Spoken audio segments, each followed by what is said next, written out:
Përshëndetje të nderuar shikues, jeni me edicionin e lajmeve të orës 17 në Radio Televizionin Publik të Kosovës.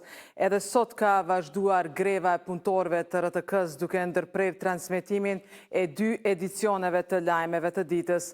Kryetari i Sindikatës së Punëtorëve të RTK-s Gëzim Bimbashi tha se ende nuk ka asnjë reagim apo sinjal nga qeveria e Kosovës për zgjidhjen e situatës.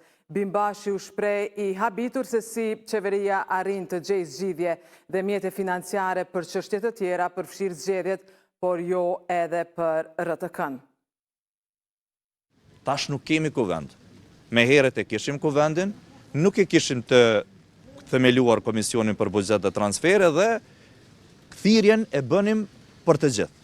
Ndërkas tash s'kemi kuvend. Është shpërbo që edhe e dini, thirrjen ja drejtojmë kryeministrit Kurti që ta bëj zgjidhjen.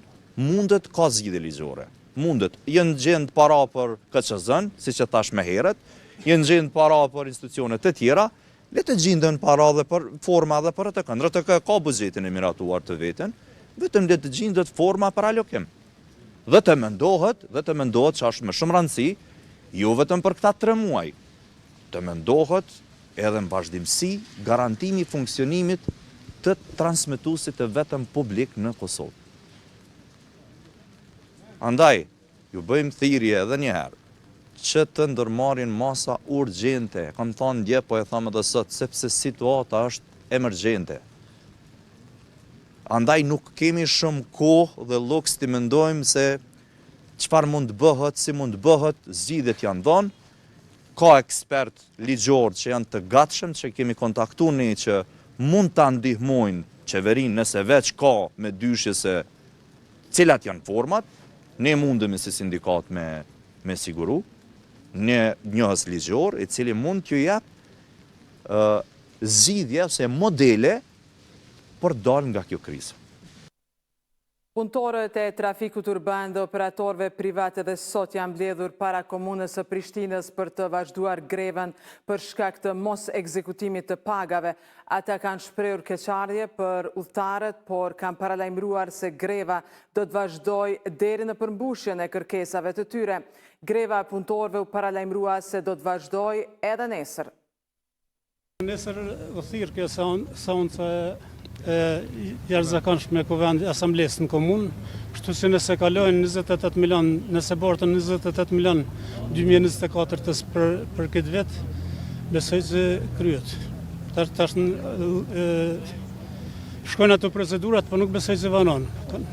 Duhet me pas reflektim edhe qeveria, sepse jem të atim pagues qeverisë, kontratën e kemi me komunë, kështu që e kemi zezë si të vend jashtë politike, por me posat efektin. Qëllimi i përbashkët, nuk kemi përsarja, s'kem darje me trafik urban as pak. Jem njëjim.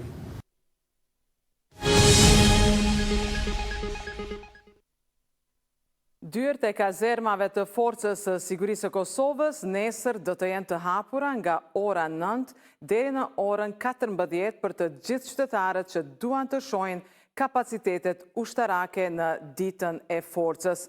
FSK-ja po ashtu ka njoftuar se nga ora 9:30 në kazermën Adem Jashari do të mbahet ceremoni me rastin e shënimit të kësaj dite, ku të pranishëm do të jenë përfaqësuesit institucional dhe ambasador të akredituar në vendin tonë. Bashkimi Evropian ja ka tërhequr vërejtjen serbise duke kundërshtuar në parim antarësimin e Kosovës në Interpol, po shkel detyrimet që dalin nga neni 4 i marrëveshjes së Ohrit. Bashkimi Evropian ka tërhequr vërejtjen serbise duke kundërshtuar në parim antarësimin e Kosovës në Interpol, po shkel detyrimet që dalin nga neni 4 i marrëveshjes së Ohrit. Ky reagim vjen pasi ministri i brendshëm i Serbisë Ivica Dačić në margjinat e Asamblesë së Përgjithshme të Interpolit të mbajtur javën e kaluar në Marok, deklaroi se Kosova nuk ka gjasa të antarësohet dhe se për Serbinë prioritet mbetet parandalimi i antarësimit të vendit. Neni 4 i marrëveshjes së arritur në Ohër në vitin 2023 parashet që Serbia nuk do të pengojë Kosovën në përpjekjet për antarësim në organizatat ndërkombëtare. Pavarësisht kësaj, Serbia vazhdimisht ka vepruar në kundërshtim me këtë dispozit, gjë që është konstatuar në mënyrë të përsëritur edhe nga Bashkimi Evropian. Zyrtarët e BE-s nënvizojnë se progresi i Serbisë në rrugën e saj evropiane varet edhe nga zbatimi i plotë i të gjitha angazhimeve që rrjedhin nga marrëveshja e vitit 2023 për rrugën drejt normalizimit të marrëdhënieve me Kosovën. Përveç kësaj, Serbia ka detyrim të jetë konstruktive në procesin e normalizimit edhe në kontekst të përfitimit të fondeve nga plani i rritjes.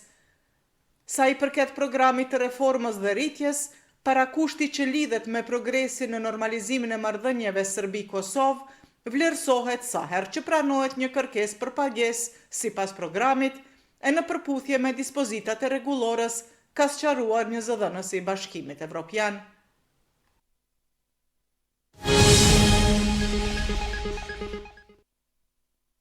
Këngëtari i njohur i pop muzikës shqiptare Shpat Kasapi ka ndruar jetë sot si pasojë një sulmi në zemër. Artisti nuk ka arritur të mbijetojë atakut kardiak, ndërkohë që sipas familjarëve më herët nuk kishte probleme shëndetësore.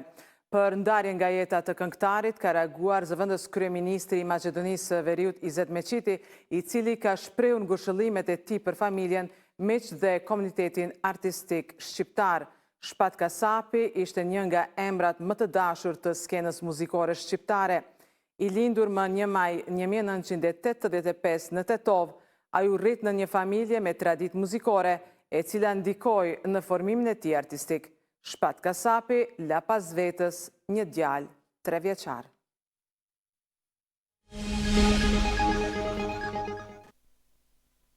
Vazhdojmë me një lajm nga bota. I dërguari Donald Trump Steve Witkoff do të zhvillojë bisedime në Kremlin javën e ardhshme, ndërsa SBA-ja vazhdon të ashtojë përpara një marrëveshje për t'i dhënë fund luftës në Ukrainë. Vizita e cila u konfirmua nga ndihmësi i ngushtë i politikës së jashtme të Vladimir Putin, Yuri Ushakov, vjen pasi Ukraina tha se kishte arritur një mirëkuptim të përbashkët me Shtëpinë e Bardhë mbi skicën e një marrëveshje të mundshme paqe. Të martën Trump tha se i kishte ngarkuar Witkoff të takojë me presidentin rus, ndërsa sekretari i ushtrisë i SBA-s Dan Driscoll po dërgohej në Ukrainë. Duke folur me gazetar para se Kremlini të konfirmonte vizitën, Trump tha se dhe ndriti Jared Kushner, i cili ka vepruar si këshilltar në Shtëpinë e Bardhë gjatë bisedimeve të mëparshme diplomatike, mund të marrë pjesë gjithashtu në takimin e Kremlinit.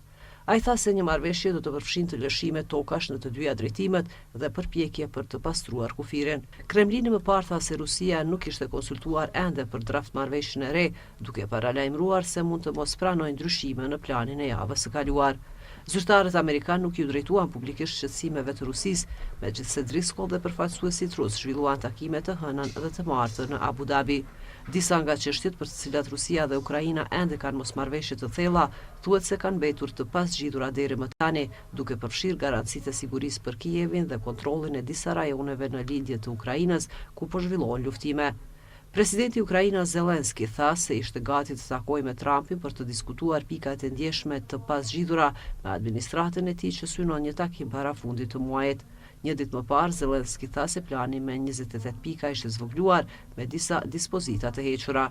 Pavarësisht optimizmit relativ të Shtëpisë së Bardhë, udhëheqësit evropian janë dyshues se pas pothuajse 4 vitësh lufte, paqja mund të ishte e arritshme. Presidenti francez Emmanuel Macron tha se nuk shihte asnjë vullnet rus për një anëpushim, ndërsa Downing Street paralajmëroi se kishte një rrugë të gjatë për të bërë një rrugë të vështirë përpara. Të nderuar shikues, ndoqët lajmet në RTK bashkë me ekipin realizues, ju falenderojmë për kohën që ndat me ne. Mirupafshim.